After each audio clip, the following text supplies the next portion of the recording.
Alors, bonsoir, bienvenue à notre séance régulière du 15 décembre 2020. Alors, il y a des gens qu'on salue à l'Hôtel de Ville, M. Martel également qui est présent, donc on vous salue. Ce soir, on a trois réunions en ligne. Donc, la première, c'est la séance ordinaire du mois de décembre. Ensuite, on va adopter notre budget et finalement les taux de taxes pour la prochaine année. Donc, avant de débuter, je vais vous demander un moment de réflexion, en ayant des pensées également pour les familles de personnes qui nous ont quittés ce mois-ci. Donc, la famille de Mme Yvette Aimé Cloutier, de M. Langis Gagnon, ainsi que M. Fernand Bluteau.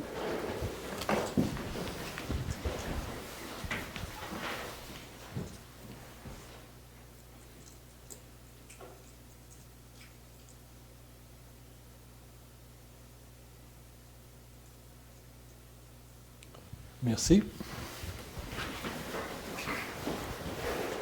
Donc, Mme Bernier, s'il vous plaît, si vous voulez faire la lecture de l'ordre du jour. Oui, donc d'abord, adoption de l'ordre du jour, dispense de lecture et approbation du procès-verbal de la séance ordinaire du 17 novembre 2020, représentation politique des conseillères et des conseillers, période de questions du public sur l'ordre du jour et sur les représentations politiques des conseillères et des conseillers. Au niveau du conseil municipal, l'adoption du calendrier des séances ordinaires du conseil municipal pour l'année 2021. La fin de mandat de la conseillère municipale du siège numéro 3. L'abrogation de la résolution 20-04-073 ayant pour objet la diminution du taux d'intérêt des taxes foncières municipales. L'achat du 102-106 boulevard Springer. L'approbation des prévisions budgétaires 2021 transport adapté Chapet-Chibougamau-Baie James. Une demande d'autorisation pour le lancement d'un appel d'offres dans le cadre du projet Skatepark. L'adoption d'une grille de pondération dans le cadre de l'appel d'offres pour le projet Skatepark. L'abrogation de la résolution 2011-269 et une reddition de compte pour le programme d'aide à la voirie locale, volet projet particulier d'amélioration.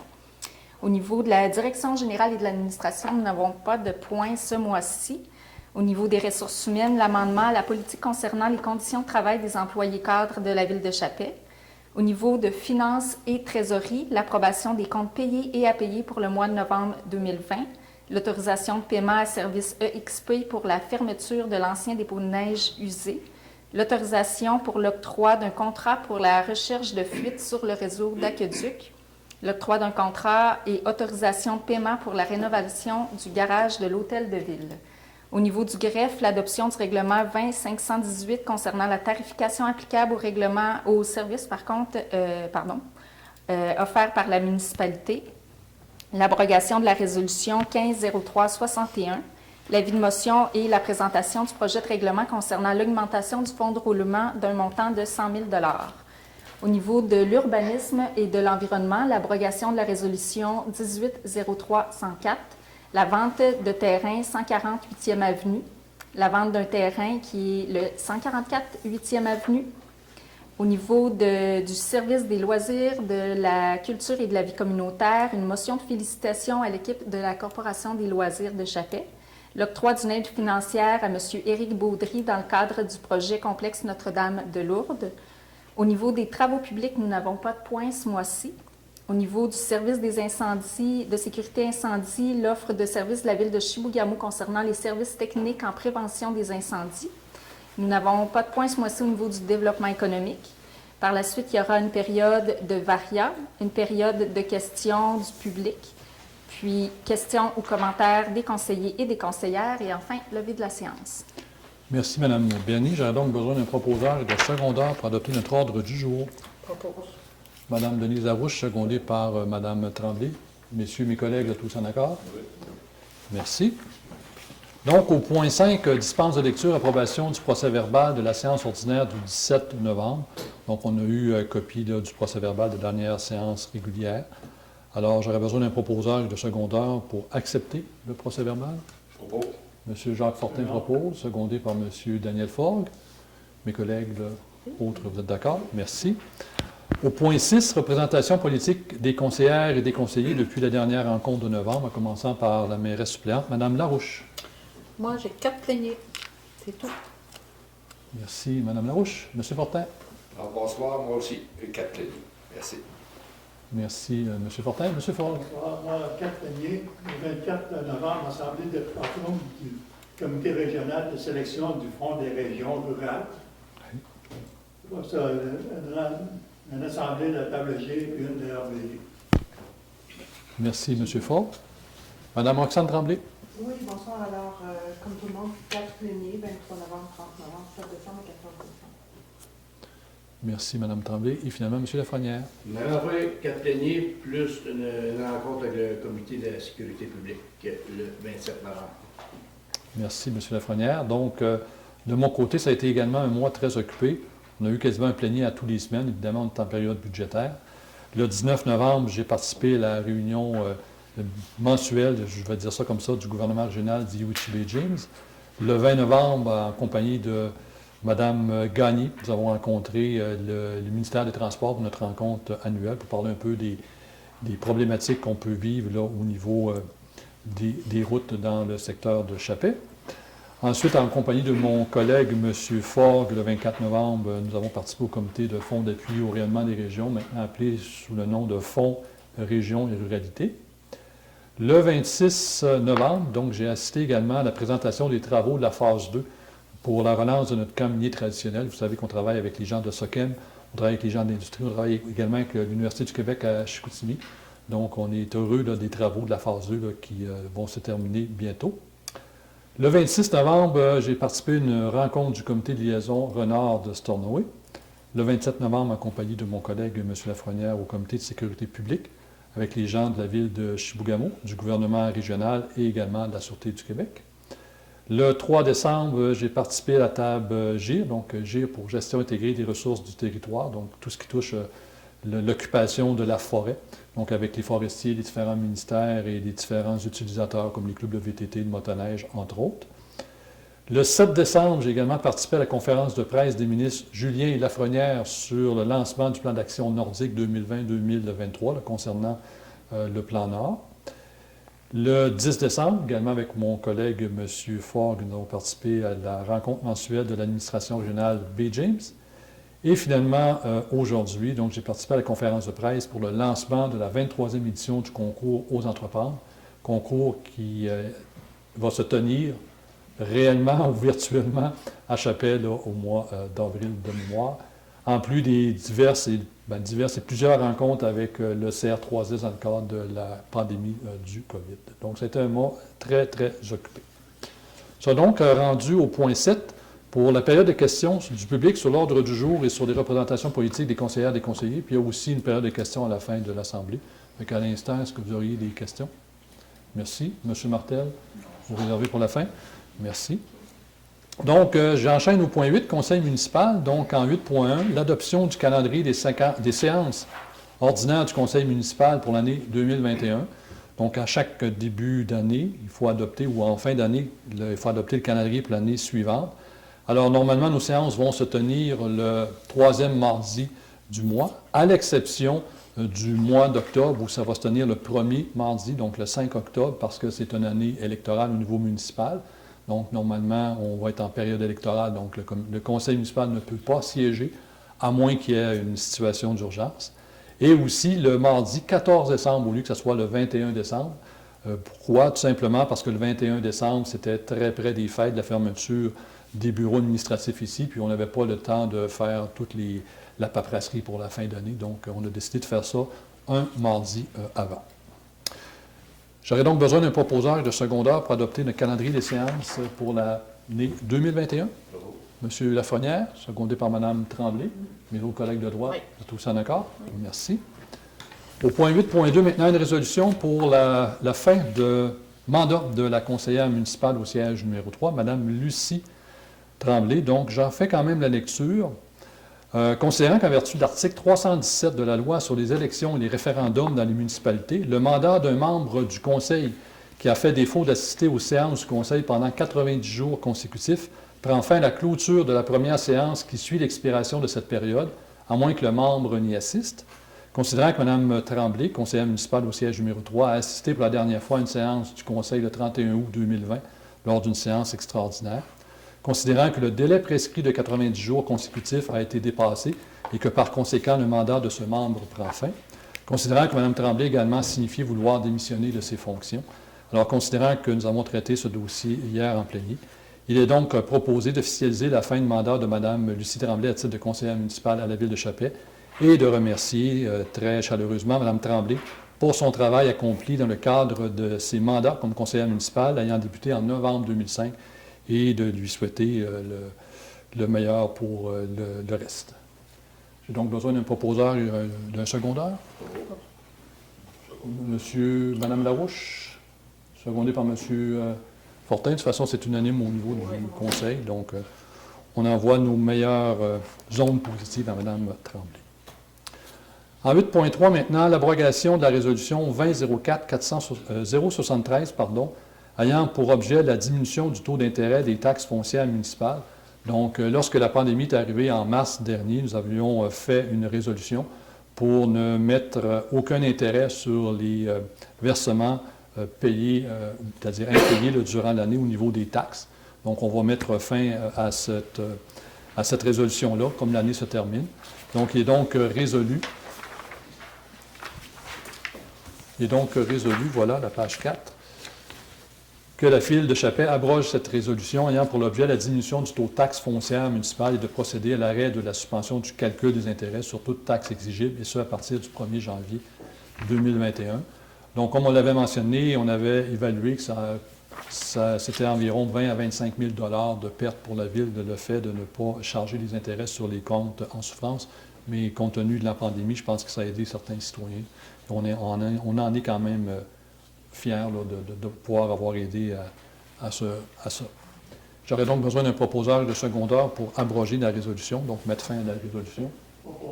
M. Daniel Ford, secondé par M. Guy Lafrenière, mes autres collègues. Oui. Tous en accord, merci. En 8.4, maintenant, une résolution d'autorisation de signature pour l'acquisition du 102-106 boulevard Sprigneur. Donc, c'est l'édifice qui est connu ici par les Chappésiens comme étant le Sonneville 2002. Alors, j'en fais une lecture rapide, là, mais c'est très, très, très technique. Donc, considérant la demande introductive d'instance en jugement, déclaratoire et en démolition, remodifiée, introduite par la Ville de Chappais contre l'Agence de revenus du Québec, la procureure générale du Québec et le registraire des entreprises au dossier de cours, là, vous avez le numéro ici, considérant que les parties ont convenu de régler ce litige hors cours et de consigner les modalités de règlement dans un document de transaction et quittance. Alors, considérant que pour donner suite à cette transaction et en vue de procéder à la démolition totale ou partielle de cet immeuble, la Ville de Chappais doit procéder à son acquisition. Donc, vous savez, il y a un toit qui est effondré. On a travaillé justement pour que cet immeuble-là soit démoli, sauf que tout le monde s'est relancé la balle. Personne qui avait, c'était propriété de personne. Finalement, bien, on aurait pu revenir contre Revenu Québec. On a décidé de ne pas aller en cours avec eux, de s'asseoir et puis de trouver un terrain d'entente. Donc, on va faire on a un document qu'on va signer bientôt. Donc, la résolution, c'est pour nous autoriser à signer justement l'acquisition de ce 102-106 boulevard Sprigneur-là. Ensuite, on va pouvoir passer à la démolition. Donc, c'est de m'autoriser également, Mme Gagné, là, pour signer les documents relatifs. J'ai donc besoin d'un proposeur et de secondaire à cet effet. Propose. Mme Larouche. Secondé par M. Fortin, mes autres collègues de tous en accord. Merci. Au point 8.5, approbation des prévisions budgétaires 2021 de transport adapté Chappais-Chibougamau Bay James. Donc, à chaque année, on doit adopter les prévisions budgétaires de transport adapté. Alors, considérant que Transport adapté a fait une demande à la Ville de Chappelle d'une participation financière de 13 497 et que dans notre budget 2021, on avait réservé une somme de 13 500 $. Considérant que l'organisme présente aussi un budget équilibré estimé à 295 000 $. Alors, considérant la participation également financière du ministère des Transports au montant de 116 880 $. Donc, il est donc résolu que le Conseil approuve les prévisions budgétaires 2021 telles que présentées par Transport adapté de Chappais-Chibougamau et James. Un proposeur et un secondaire. Monsieur Lafrenière, secondé par Mme Tremblay. Mes collègues de droite, tous en accord? Parfait. En 8.6, une résolution pour autoriser le lancement d'un appel d'offres dans le cadre du projet de skatepark.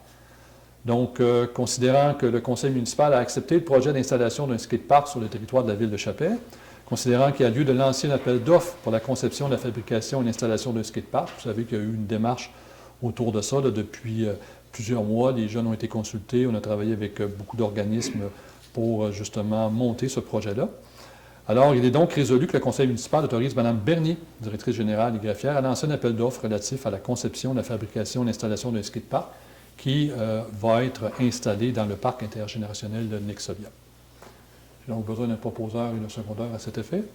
M. Lafrenière, secondé par M. Fogg. Mes autres collègues, ça vous va? Merci.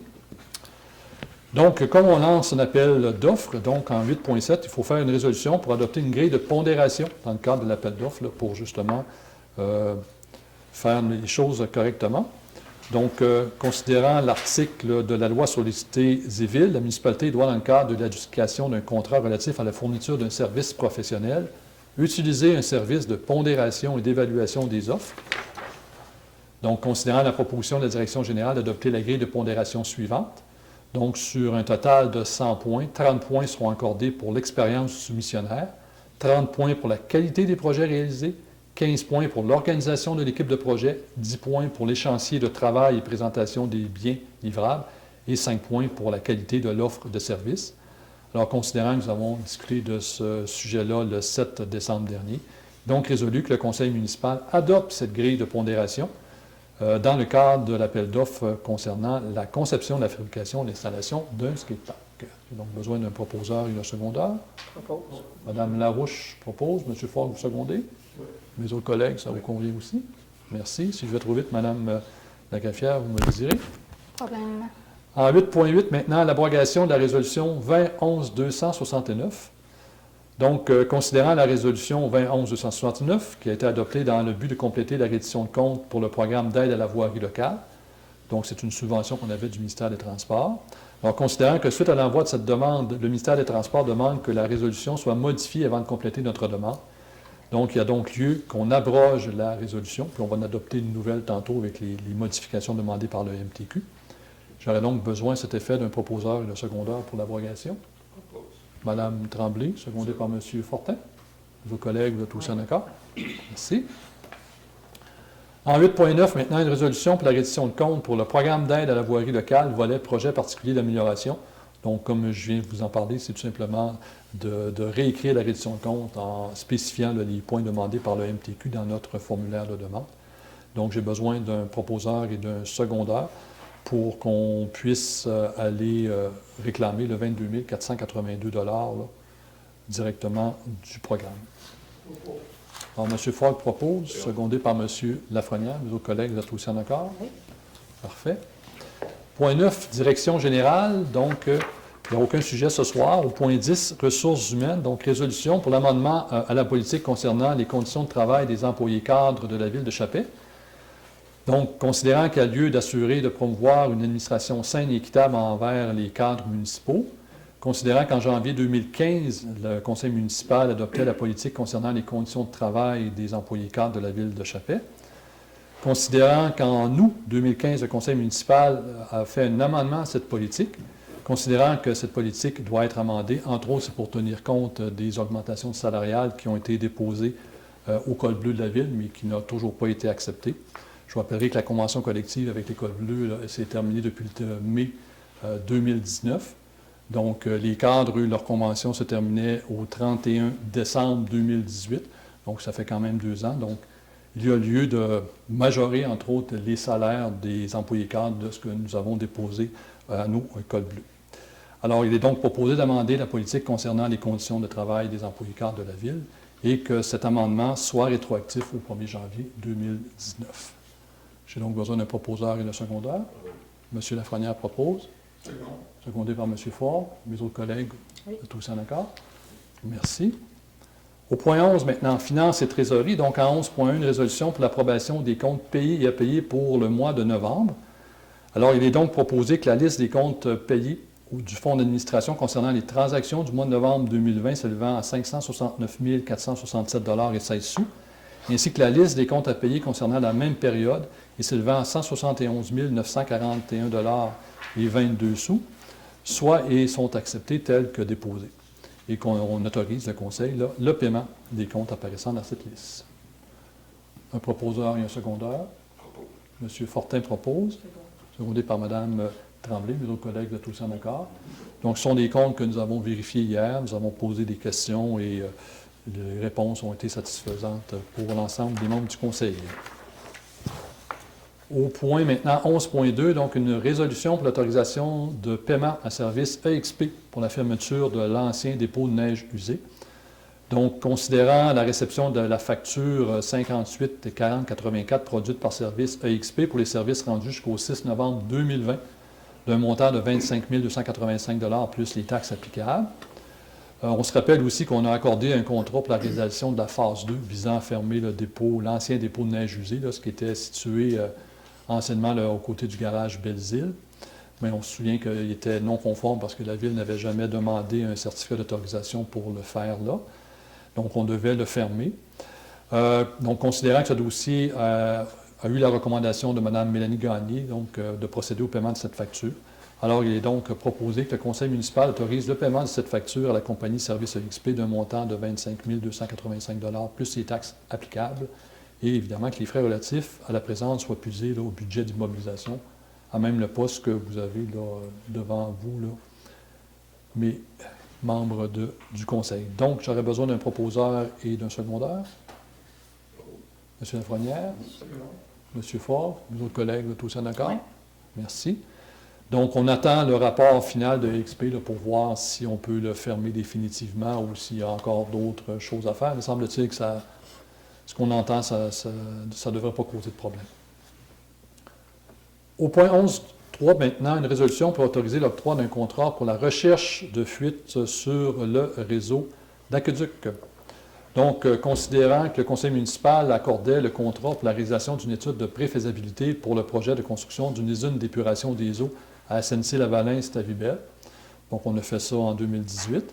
Considérant qu'un travail additionnel visant à faire une recherche des fuites sur le réseau d'aqueduc doit être réalisé, parce que lorsqu'on fait le compte de l'eau qui part du lac Presqu'île, qui arrive au réservoir à la ville, qui sont distribuées en ville et ensuite qui sont rejetées à l'égout, dans le réseau pluvial, bien, il y a un écart. Donc, il faut trouver ces fuites-là. Donc, il y a des fuites quelque part, donc il faut voir dans le réseau. C'est un vieux réseau, donc il faut trouver d'où viennent ces fuites. Donc, considérant que pour la réalisation de ce contrat, nous devons faire appel à une entreprise spécialisée dans ce domaine, considérant que nous avons reçu l'offre de service de l'entreprise Aquadata le 19 novembre d'un montant de 7 815 $ plus les taxes applicables, considérant la recommandation positive de M. Simon Blanchet, contremaître des travaux publics et responsable du service technique.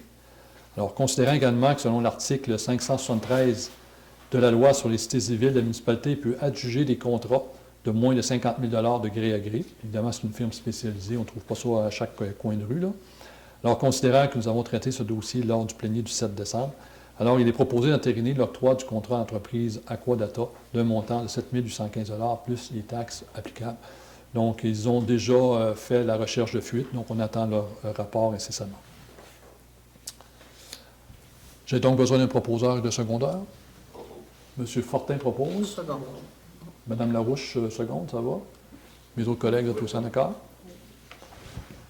Au point 11.4, maintenant, une résolution pour l'octroi d'un contrat et l'autorisation de paiement pour la rénovation du garage de l'Hôtel de Ville. Donc, c'est le vieux garage qui est ici, là, avec les portes où on voit la neige rentrer dans le garage.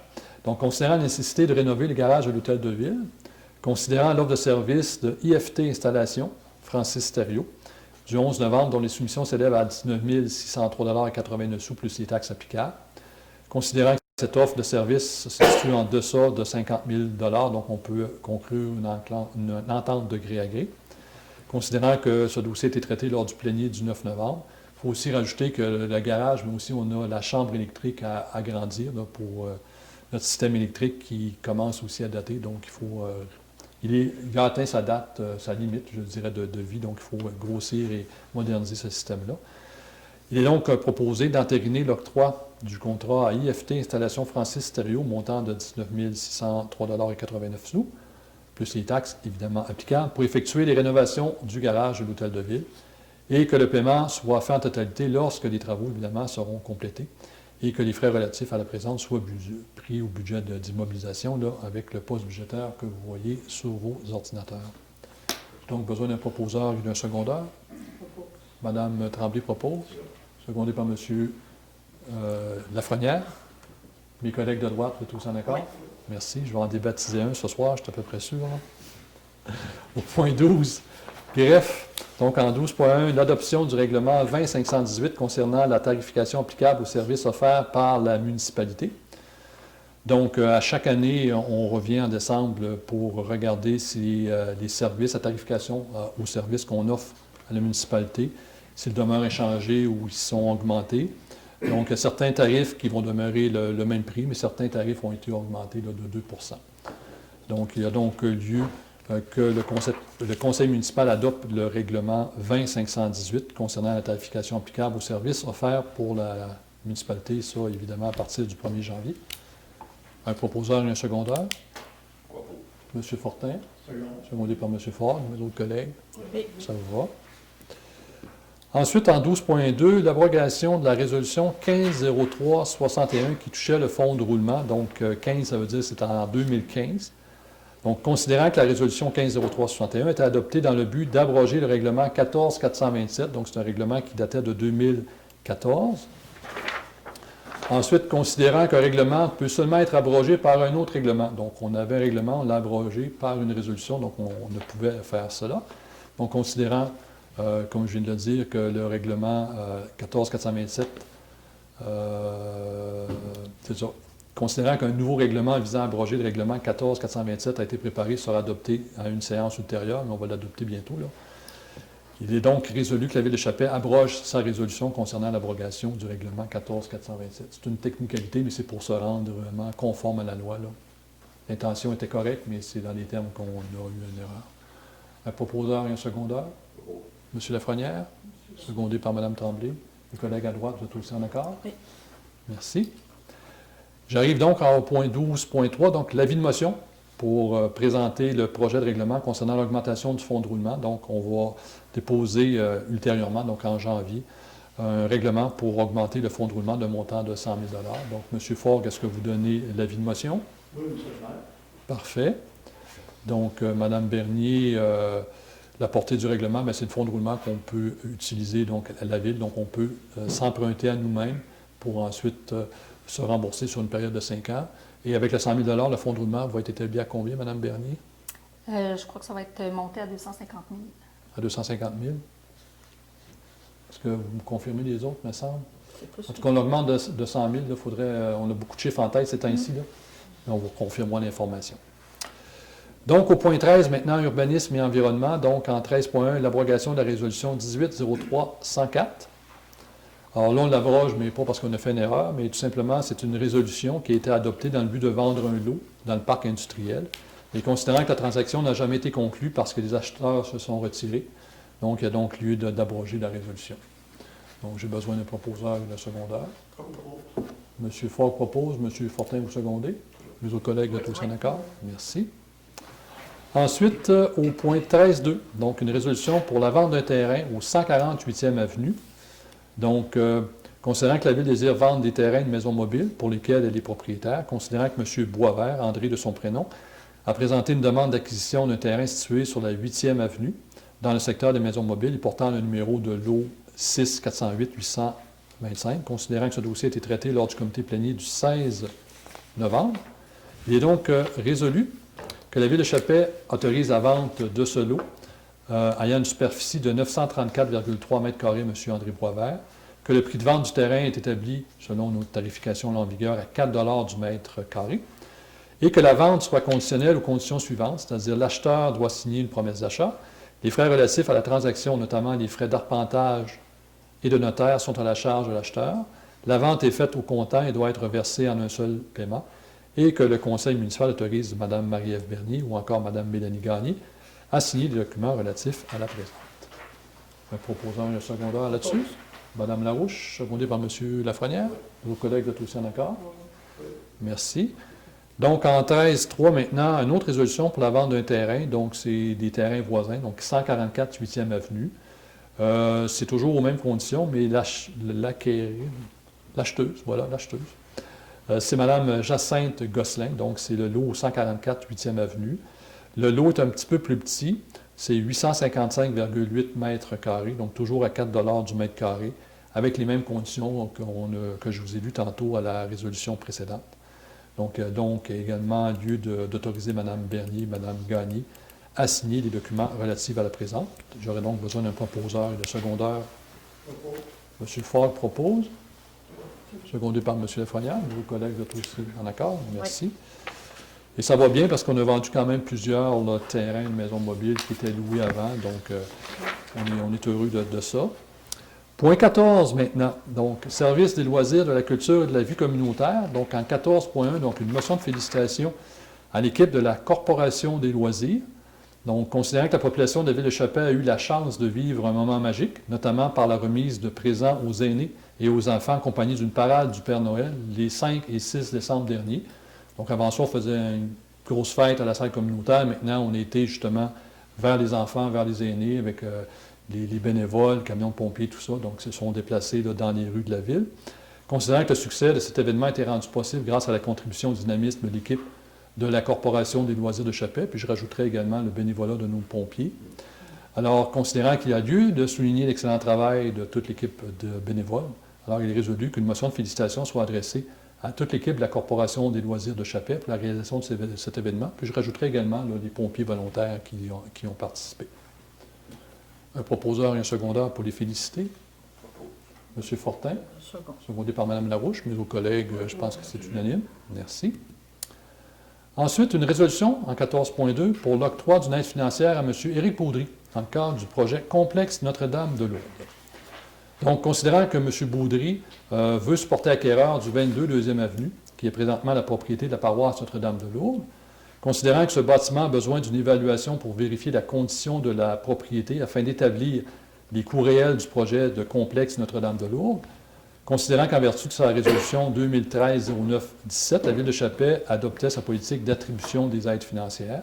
Donc, considérant que M. Baudry a déposé une demande d'aide financière pour la réalisation de cette évaluation par une firme spécialisée, soit l'entreprise Englobe, considérant que cette demande a été traitée lors du plénier d'hier, donc du 14 décembre, il est donc proposé que la Ville de Chappey accorde une aide financière correspondant à 25 des frais d'évaluation du bâtiment, sur présentation, évidemment, de la facture par l'entreprise Englobe à M. Éric Baudry pour son projet de complexe Notre-Dame de Lourdes. Donc, c'est l'église là, qui pourrait changer en partie de vocation. Un proposeur et un secondeur. M. Lafrenière propose, secondé par Mme Tremblay, mes autres collègues de la droite. On est tous en accord. Merci. Ensuite, au point 15, travaux publics, aucun sujet ce soir. Au point 16, services de sécurité incendie. Donc, en 16.1, une résolution pour l'offre de service de la Ville de Chibougamau concernant les services techniques en prévention des incendies. Donc, considérant que le gouvernement régional d'Iwichi Bay James est désigné comme autorité régionale afin de réaliser le schéma de couverture de risque en sécurité incendie du territoire jamésien, considérant que la Ville de Chibougamau offre les services d'un technicien en prévention des incendies aux différentes villes jamésiennes, considérant que la Ville de Chappey souhaite bénéficier des services d'un technicien en prévention incendie, qui l'accompagne et qui lui apporte un soutien technique afin qu'elle respecte les diverses exigences prévues au schéma. Alors, considérant l'offre de service révisée de la Ville de Chibougamau est soumise en novembre 2020, considérant que nous avons traité ce dossier lors du plénier du 7 décembre, il est donc proposé d'accepter l'offre de la Ville de Chibougamau pour les services de techniciens en prévention des incendies dans le cadre du schéma de couverture de risque en sécurité incendie sur une base triennale, donc pour 3 ans, pour un montant total de 30 477,59 sous plus les taxes, donc autour de 10 000 par année, que les déplacements afférents à la prestation du service soient défrayés à la pièce sur la base du nombre de déplacements requis après entente entre les parties, et que le maire ou encore la directrice générale, non, c'est le « et » ici, donc le maire et la directrice générale soient autorisés. Directrice générale adjointe ou dans le document, est-ce que c'est vous, Mme Bernier, ou c'est Mme Gagné? Ça serait plus Mme Gagné, oui. C'est Mme Puis Gagné. on va mettre un « ou ». Parce que OK. des fois, le « et » pas de problème. OK, mais dans le document que j'ai vu, je pense que c'était les deux qu'on devait signer. On Ah peut ouais. garder le « et ». Donc, soit autorisé à signer pour et au nom de la Ville de Chappey, le contrat à intervenir entre les deux parties. J'ai donc besoin d'un proposeur et d'un secondaire à cet effet. Mme Larouche, secondée par M. Ford. Mes autres collègues de tous en accord. Merci. Au point 17, développement économique, aucun sujet. Point 18, variant, aucun point non plus. Période de questions du public. Donc, on avait lancé sur nos réseaux sociaux s'il y avait des citoyens qui avaient des questions à nous poser. Donc, on n'a pas eu, Mme la greffière, de demande. J'ai des gens ici dans la salle. Est-ce que vous auriez des questions à nous poser? Moi, j'en ai deux. Oui. Donc, on va peut-être vous demander pour l'enregistrement de vous identifier. Puis ensuite... Bonjour, Frédéric Ford. Ma première question, ce serait concernant le point 13.1, la résolution 1803-104. J'aimerais savoir de quel terrain. Oui, c'est un terrain dans le parc industriel qui était situé aux côtés de celui d'I.Am. Gold. Quand vous arrivez au bout de la 9e rue, boulevard industriel, I.Am. Gold a mis une carotèque. Donc, la ville possède 2 autres terrains. Et il y avait un de ces 2 terrains-là qui, quelqu'un était intéressé de l'acheter. Finalement, ils se sont retirés. Puis, ma deuxième question, c'est concernant le point 14.2. Est-ce que vous avez un peu plus de détails sur, vous mentionniez tantôt un potentiel changement partiel de location. Est-ce que vous savez un peu de quoi il est question? Bien, ce qu'on en sait officiellement, parce que M. le curé, j'oublie son nom, là. Léandre. C'est le curé Léandre, oui. J'oublie son nom de famille, c'est son nom de famille que je cherchais. Mais justement, lors d'une rencontre des paroissiens, il expliquait que M. Boudry est intéressé à acheter l'église pour $1 et ensuite de le transformer. Donc, on sait qu'en haut de l'église, il y a la salle des Chevaliers de Colomb qui est là. On sait qu'il y a des loyers aussi qui sont loués. On sait que M. Boudry regarde pour peut-être installer son columbarium à l'intérieur de l'église. Donc, il y a des changements intéressants à faire. Mais évidemment, c'est un gros bâtiment. Donc, avant d'aller de l'avant, il faut quand même s'assurer de l'état du bâtiment. Et ce que le prêtre nous mentionnait aussi lors de cette séance d'information-là, c'est que le coût d'acquisition, ce serait $1. Donc, mais en contrepartie, il faudrait que le lieu de culte demeure, donc une certaine partie de l'Église demeure. Les conditions, je ne suis pas dans le détail, évidemment, ce n'est pas à notre niveau. Donc, M. Baudry nous a demandé justement une aide, justement, pour faire l'étude de la qualité, je dirais, du bâtiment. Et Mme Bernier aussi, l'équipe de la CEDEC aussi, on a accompagné le promoteur dans son projet, avec les gens du CR3S, les gens de l'Administration générale B. James et du ministère de l'Économie et de l'Innovation. Donc, on fait des rencontres, on est là pour les supporter, donc on trouve que c'est un beau projet. C'est encore plus qu'embryonnaire, je dirais, mais quand même, il y a des choses à vérifier, et puis, parce qu'au niveau légal, c'est complexe, oui, vous avez le bon mot. Est-ce que ça répond à votre question? Ça restait à vocation communautaire quand même. Oui, ça reste à vocation communautaire, ça c'est clair. Parce que c'est un zonage institutionnel, c'est ça, Mme Bernier? Oui. Donc, on ne veut pas rendre ça de façon commerciale ou autre. On veut que ça continue quand même, mais on est là comme catalyseur de la municipalité là, pour que ça puisse se réaliser. La partie église, les cultes. Oui. Oui. Si je peux me permettre, M. Baudry aussi a vraiment l'objectif de maintenir puis même de bonifier le volet communautaire. Là. Fait que, ouais. Donc, on est heureux là, que M. Baudry s'intéresse là. Ça répond aux questions? Merci. M. Martel, est-ce que vous auriez des questions? Non, j'ai quelques petites choses que moi, il faut que je vérifie de mon bord et que je vous reviendrai, là, mais pour l'instant, tout est relativement clair. Parfait. On avait le point 20, questions et commentaires des conseillers et des conseillères, comme on fait habituellement, sauf que quand on arrive en décembre, on se réserve ce point-là pour la dernière réunion, après qu'on ait présenté le budget, le PTI, tout ça. Donc, parce que je vois l'heure qui file, puis on arrive quasiment à 19h40. Donc, si mes collègues, vous êtes toujours en accord là-dessus? Oui. Questions, commentaires, on se réserve ça pour la fin. Donc, je serais donc rendu au point 21, donc la levée de la première séance de ce soir. On en a 3. Donc, j'ai donc besoin d'un proposeur et de secondaire. Propose. Mme Larouche, secondé par M. Fogg. Donc, on lève ça à 19h39. Puis, on vous revient à peu près dans 1 minute là, avec le début de l'autre rencontre.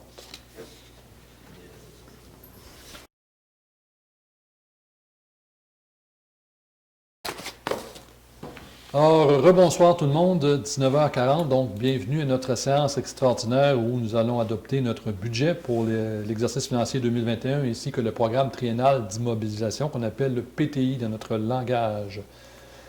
Donc, j'aurais donc besoin d'un proposeur et d'un secondeur pour adopter notre ordre du jour, donc qui va parler essentiellement, comme je viens de mentionner, de budget et de PTI. M. Fortin, secondé par M. Fogg. Avec nos collègues, vous êtes aussi en accord. Donc, au point 2, adoption du budget pour l'exercice financier 2021. Donc, évidemment, on adopte le budget là, en vertu des différentes lois, là, des différents articles de la loi sur les cités civiles. Donc, j'y vais avec le budget d'opération 2021. Puis je vais essayer d'arrondir les chiffres. Là, donc, je ne serai peut-être pas à la dizaine de dollars près, là, mais on va bien se comprendre, c'est un budget d'opération. Donc, au niveau des taxes, on devrait percevoir 2 260 000 $ de taxes. Au niveau des paiements tenant lieu de taxes, donc ça, c'est les édifices gouvernementaux, les écoles, donc tout ce qui est propriété, gouvernement fédéral ou provincial, 204 000. Autres recettes de sources locales et régionales, donc ça, c'est l'entente avec le fonds ISMIN, c'est l'entente aussi de services et d'équité fiscale avec le gouvernement régional, donc 1 970 000. Autres revenus, donc ça, c'est entre autres la péréquation du gouvernement provincial et d'autres revenus de toutes sortes, donc pour 852 000 $. Donc un total de revenus pour le budget d'opération 2021 de 5,287 000 $. Donc si j'arrondis. Évidemment, une municipalité ne peut pas adopter un budget déficitaire, donc si on a ça de revenus, donc il faut avoir pas plus de dépenses. Donc au niveau des dépenses, au niveau de l'administration générale, donc c'est 1 million, 10 000 $. Au niveau de la sécurité publique, c'est 342 000 $. Au niveau de transport, c'est 992 000 $. Au niveau de santé et bien-être, c'est 1,442 000 $. Au niveau de l'urbanisme et de la mise en valeur, c'est 440 000 $. Au niveau de loisirs et culture, c'est 1 077 000 $. Au niveau des intérêts sur la dette à long terme, c'est 74 000 $. Et au niveau de l'amortissement, donc une valeur négative qu'on rajoute dans notre budget d'opération, c'est 685 000 $, pour un total des dépenses de 4 694 000 $. Mais à ça, il faut rajouter le remboursement de la dette à long terme, qui sera de 258 000 $ pour la prochaine année. Ensuite, le remboursement du fonds de roulement. Tantôt, je vous ai parlé du fonds de roulement, donc 63 $. Des activités d'investissement de 565 000 $ et des affectations au surplus, donc une valeur négative de 293 000 $, ce qui fait un total au niveau des charges de 5 287 000 $. Donc, c'est un budget équilibré. C'est un budget équilibré qui, par rapport à la dernière année, est en baisse d'environ 3 %. Donc, on a ça dans le communiqué, là. Je pense que M. Martel, vous avez reçu le communiqué? Non? On va vous en remettre une copie tout à l'heure, ou on va vous le faire parvenir par courriel. Donc, c'est une baisse de 3 % par rapport au précédent budget. Donc, en conséquence, il est proposé que le Conseil de la Ville de Chapelle adopte le budget d'opération 2021 tel que présenté. Donc, j'aurais besoin d'un proposeur de secondaire. M. Lafrenière, secondé par Mme Tremblay. Mes collègues de droite, vous êtes aussi en accord? Oui. Merci.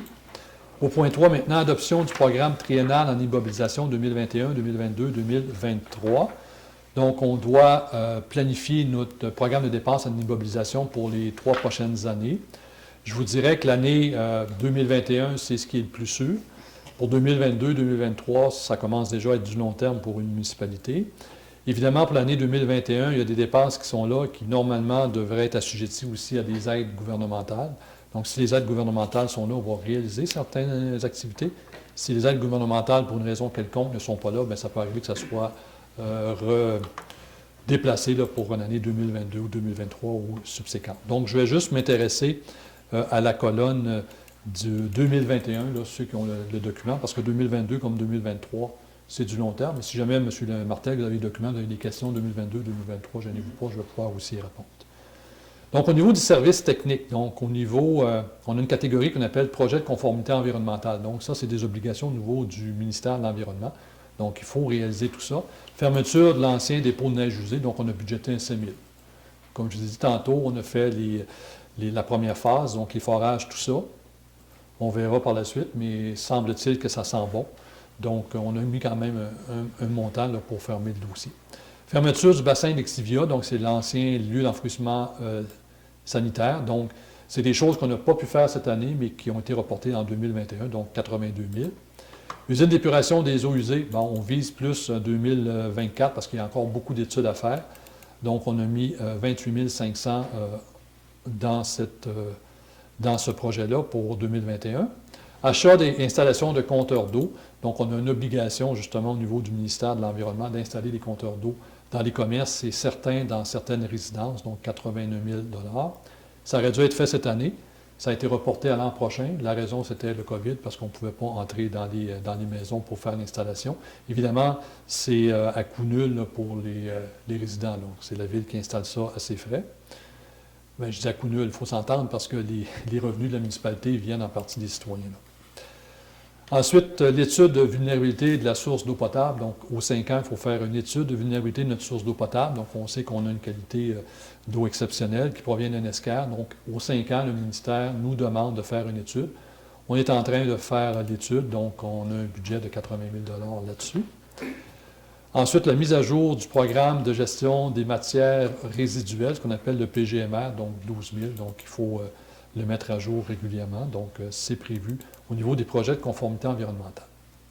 À ça se rajoute au niveau du réseau d'égouts, d'aqueducs et d'eau potable, donc le plan d'intervention et le plan directeur pour nos interventions au niveau de nos égouts et de notre secteur d'aqueduc. On sait que c'est des vieux tuyaux, donc on a mis 25 000 $. Achat d'une pompe de remplacement, donc 35 000 $. Une des problématiques qu'on a, c'est qu'on s'est aperçu que les pompes que nous avons, lorsqu'on veut en commander une nouvelle, s'il y a un bris, bien, des fois, il y a des délais jusqu'à 2 à 3 mois. Donc, on ne peut pas se permettre d'attendre 2 à 3 mois parce que ça va se déverser dans l'environnement, on va avoir des pénalités. Donc, on préfère acheter une pompe de remplacement, l'avoir en backup si jamais il arrivait un problème. L'étude d'approvisionnement en eau potable, donc 20 000 $, donc c'est des fuites entre autres et d'autres trucs. Ce qui fait un total pour les services techniques de 378 500 $.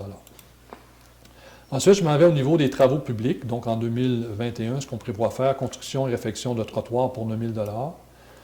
Entre autres, il y a un secteur qu'on veut faire un trottoir, c'est au niveau de l'école de Saint-Louis-Xavier dans le corridor scolaire, parce qu'il y a beaucoup de parents qui viennent déposer leur enfant à l'école, et l'école interdit devant l'école, donc on veut faire un trottoir justement pour faire un genre de débarcadère le long de la 5e avenue. Là. Donc, on prévoit 9 000 $ pour la construction de ce trottoir-là. Réfection d'un muret sur la 4e avenue, donc c'est un muret qui est en train de s'écrouler, donc 13 000 $. Donc, on est en étude actuellement avec une firme d'ingénieurs. On verra la suite des choses. Nouvelle lumière de rue. Donc, beaucoup de citoyens marchent le soir et nous mentionnent qu'il manque un peu d'éclairage à certains endroits. Donc, on va identifier certains secteurs. Donc, on a budgété un 13 000 $. Équipement fixe et roulant, toujours dans les travaux publics. Donc, l'achat d'une camionnette, donc 52 000 $. Donc, on a des camionnettes qui commencent à vieillir aussi, donc il faut faire un roulement. Niveleuse, donc 400 000 $. Donc, on va étudier la possibilité de changer notre niveleuse qui a 21 ans. Donc, on commence à avoir des pièces qui ne se font plus. Donc, on commence un peu à s'inquiéter. Donc, on va regarder ça en 2021. Et une machinerie compacte multi-usage pour 82 000 $. Donc, c'est un renouvellement de machinerie. Tout ça au niveau des travaux publics pour un montant de 569 000 $. Ensuite, au niveau des bâtiments municipaux, donc en 2021, donc au niveau du centre sportif et communautaire, donc pour un système de ventilation au niveau du curling, donc 45 000 $. Au niveau de la salle communautaire aussi en ventilation, 20 000 $. Et une étude pour la réfection de l'aréna. On sait qu'on a une aréna qui date des années 70.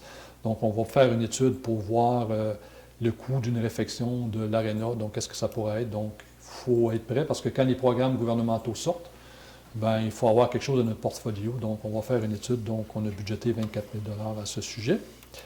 Garage municipal et caserne de pompiers. Donc, toujours en amélioration. Donc, il y a lieu de faire une partie du stationnement en asphalte, donc devant les portes, entre autres, des pompiers. Une des problématiques, c'est que quand les pompiers sont en exercice, ils veulent rouler leur tuyau, c'est dans la gravelle, donc c'est pas intéressant de ramasser du sable. La même chose au niveau des travaux publics.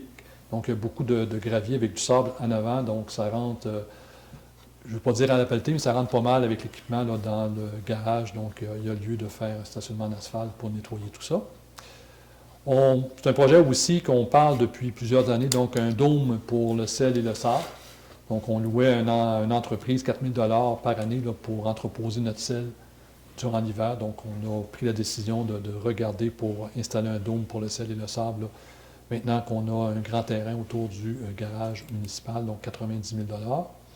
Et à l'hôtel de ville, là, donc à la demande de plusieurs, donc de l'air climatisé un peu partout dans certains bureaux encore. On a installé dans les bureaux administratifs, mais ce n'est pas tous les bureaux. Ce n'est pas la salle du conseil non plus qui est climatisée, la petite salle derrière ici, là, donc 17 500 $. Ce qui fait pour les bâtiments municipaux un total de 261 500 $ pour l'année 2021. Ensuite, au niveau de l'aménagement du territoire, donc au niveau du développement du territoire, donc acquisition de terrains industriels, donc c'est une demande qu'on a fait au ministère, donc on est toujours en attente, donc 46 000 $. Au niveau des parcs et espaces verts, donc Pour le sentier Campbell, donc le remplacement de plusieurs passerelles, donc 140 000 $. On a vu là, au cours des derniers mois qu'on était accepté dans un programme d'aide, donc ça devrait se faire à l'été, au printemps ou à l'été. Ensuite, dans un autre programme également, donc la mise à niveau des sentiers qui montent sur le mont Springer. Donc, il y a des améliorations à faire pour 42 400 $. Aménagement d'un skatepark, donc le prix budgétaire 170 000 $. Ensuite, le site d'exposition minière, donc c'est ce qu'on retrouve autour de la tour de Télébec, donc où l'ancien kiosque touristique, donc il y a des cabanes qui représentent les anciens chevalets miniers, les anciens chafs de mine. Donc, ça manque un petit peu d'amour, donc on va mettre 13 000 $ là-dessus pour restaurer notre patrimoine historique minier. Ensuite, au niveau de la revitalisation urbaine, donc démolition de bâtiments vétustes, j'en ai parlé un petit peu tantôt. Donc, on met un montant de 120 000 $, mais il y a 2 autres bâtiments aussi qu'on a dans le collimateur qu'on regarde. Donc, si ça va bien, on est capable d'en défaire 2, peut-être 3, donc c'est à suivre. Amélioration du boulevard Springer, donc on continue d'améliorer notre boulevard Springer, donc 45 000 $. Ce qui fait que pour l'aménagement du territoire, il y a un montant prévu en 2021 de 576 400 $. Au niveau de la sécurité publique, en 2021, on n'a pas d'achat de prévu, c'est plus en 2022 et en 2023. Ensuite, au niveau ce qui fait un total, j'ai le total ici à la page 5, M. Martel, donc vous avez le tableau synthèse. Donc, pour les services techniques, 378 500, les travaux publics, 569 000, pour les bâtiments municipaux, 261 500 $.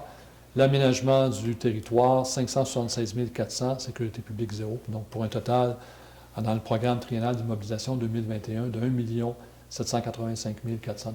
Donc, ça va être une grosse année là, en 2021 en projet et en réflexion. Voilà, j'espère que je ne vous ai pas trop étourdi avec les chiffres. J'aurais donc besoin d'un proposeur et d'un secondaire pour adopter notre PTI. M. Fortin propose. Secondé par M. Lafrenière. Mes autres collègues, êtes aussi en accord? Merci. Donc, Mme Bernier, nous allons lever la séance à 7h53. Donc, j'aurai besoin d'un proposeur de secondaire pour lever la séance. Mme Tremblay, secondée par M. Ford. Ça va, mes autres collègues aussi? Merci. Donc, on prend une petite pause et puis on vous revient avec la troisième partie.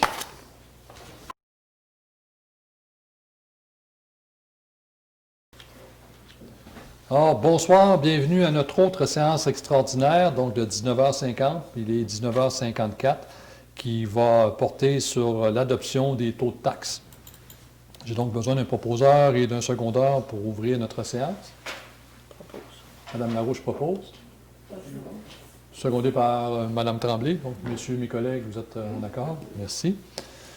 Donc, le point 2 d'adoption du règlement 20-519 concernant l'imposition de taxes foncières à divers taux, des taxes spéciales, des compensations et ou des tarifications pour la fourniture de services municipaux spécifiques pour l'exercice financier 2021. Donc, je vous fais grâce des quelques considérants qui touchent la loi sur la fiscalité municipale. Je vous emmène tout de suite à notre règlement. Donc, à l'article 2, le taux de base va rester le même. Donc, au niveau de la taxe foncière, le taux de base reste le même que l'année passée. Donc, 1,9278 $, 1,93 $. Là. Donc, du 100 $ d'évaluation. Donc, ça ne change pas.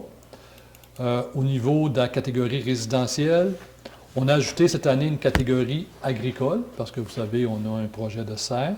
Donc, on a été selon les qualifications que la loi nous permettait. Donc, le taux de base au niveau des catégories agricoles ne peut pas être plus élevé que la catégorie résidentielle. Donc, c'est le même taux, 1,9278 $. OK?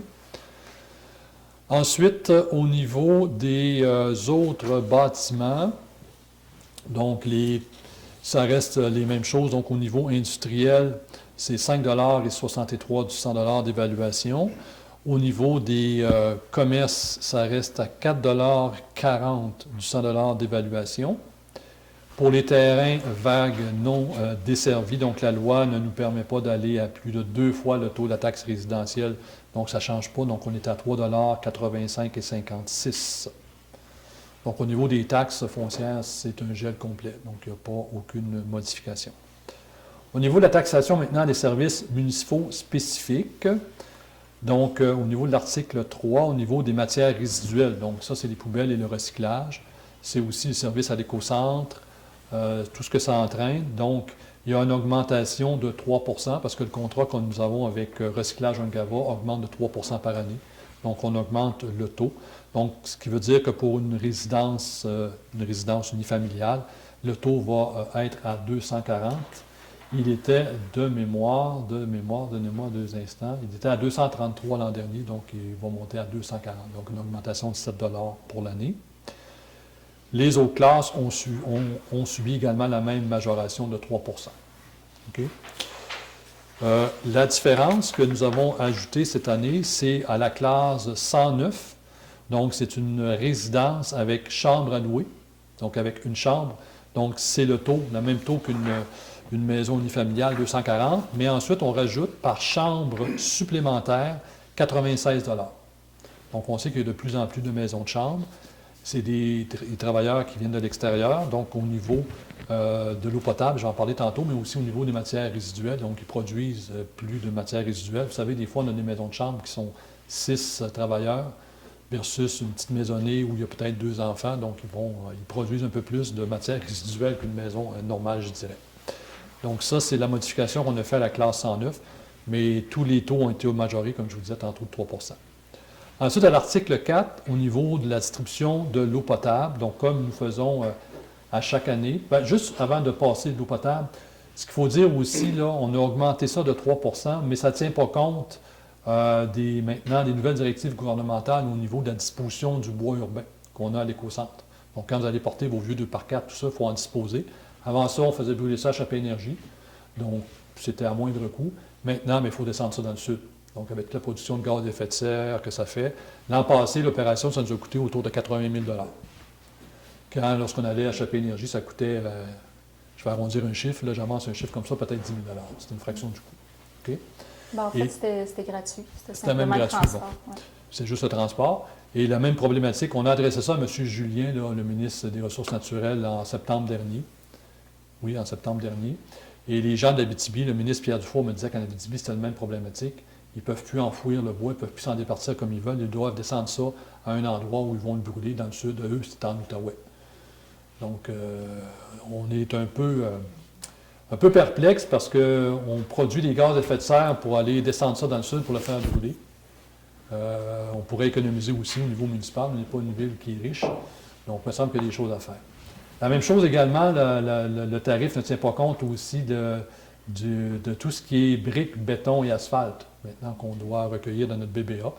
Donc, ça ne tient pas compte de ça, mais un jour, il va falloir aussi en tenir compte. Donc, ça, c'est toutes des nouvelles exigences gouvernementales là, et environnementales. C'est pas mauvais dans un sens, mais je pense qu'il y a des choses à aplanir là, pour que tout le monde soit heureux là-dedans. Maintenant, j'y vais avec la distribution, le traitement, la fourniture de l'eau potable. Donc, comme à chaque année, on fait une augmentation de 2 Okay, donc, on travaille beaucoup sur notre système d'eau potable. Ça augmente à chaque année. Donc, on est passé, l'an passé, on était à 376 $, ça va passer à 383 $. Donc là aussi, c'est une augmentation de 7 $. Donc, 7 $ de plus pour l'eau potable, 7 $ de plus pour les matières résiduelles. Donc, 14 $ sur l'année. Donc, c'est 1 $ par mois, là, si j'arrondis. Donc, toutes les autres classes ont été aussi majorées de 2 À la classe 8, évidemment, c'est encore les résidences avec chambre à louer. Donc, pour une chambre à louer, c'est le même tarif, donc 383 $. Mais ensuite, dès qu'on rajoute une chambre à louer additionnelle, c'est 153 $ par chambre à louer. Il faut bien s'entendre, souvent nos travailleurs, évidemment, prennent des douches plus régulièrement, là, donc ça consomme beaucoup d'eau. Alors, ensuite, tarification pour la distribution et le traitement de l'eau potable de Chapé Énergie. Donc, ça a été aussi majoré de 2 donc on est à 15 sous du mètre cube. Ensuite, au niveau de la tarification, l'article 6 pour le service de traitement des eaux usées. Donc, on a une petite station là, qui traite des eaux usées, là. En tout cas, qui manipule des eaux usées, qui ne les traite pas. Donc, ça aussi, ça a été majoré donc, à 7 412,80 $. Donc, ça suit les mêmes tarifications. Ensuite, l'article 7, l'étalement des versements, donc il n'y a aucun changement. Donc, il va y avoir 3 versements au niveau des taxes et des taxes de service.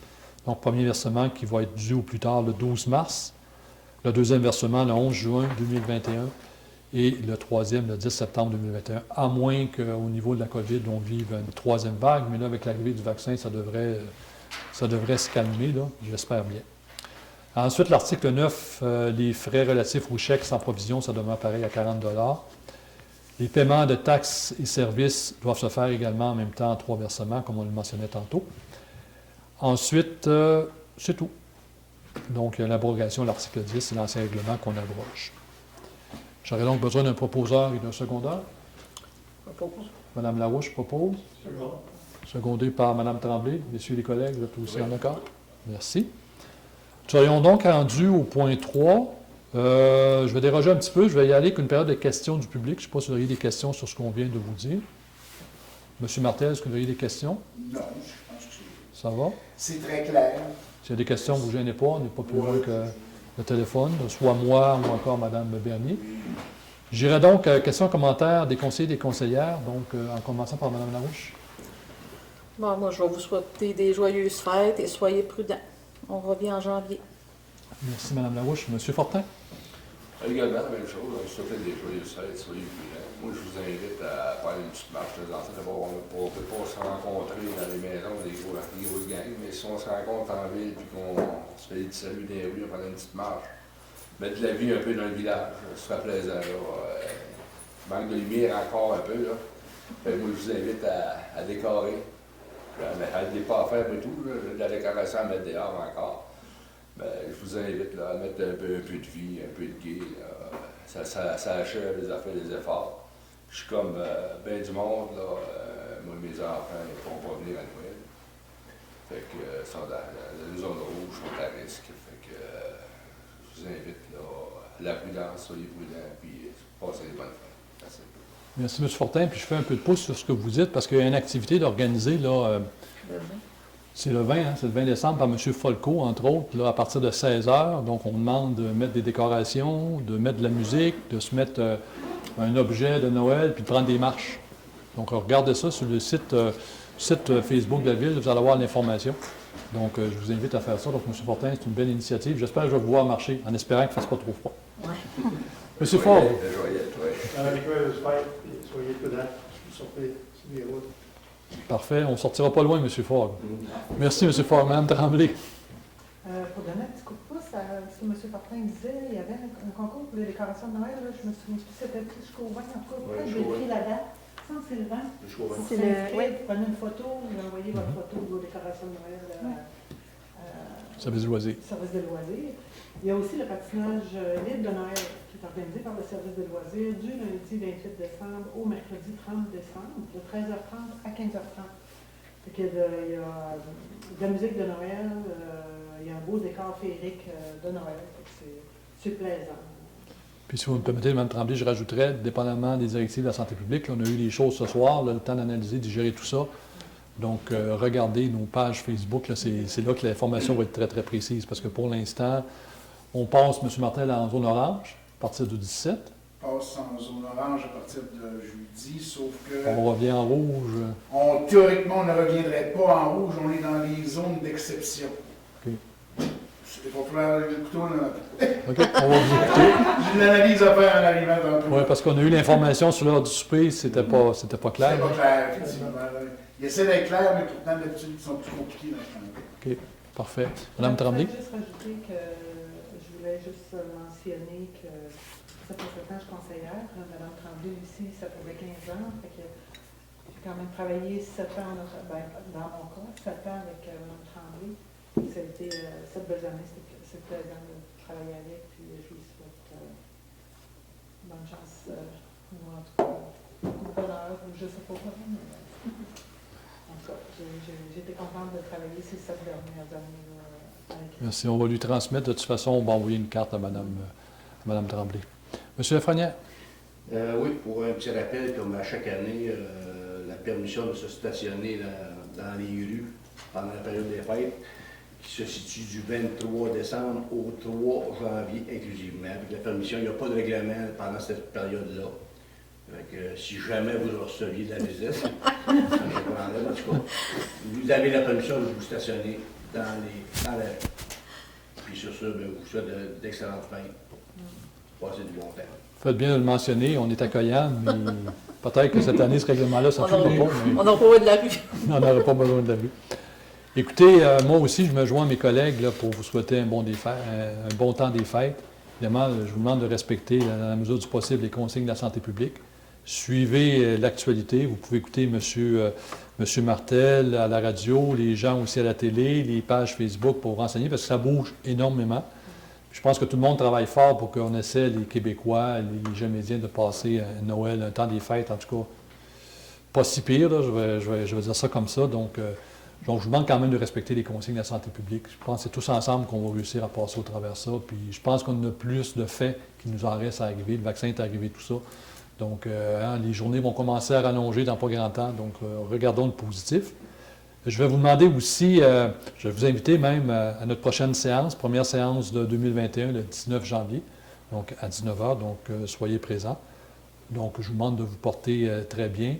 De vous occuper aussi de votre entourage, hein, c'est important, nos plus vulnérables, nos personnes seules, donc c'est important aussi de penser aux autres.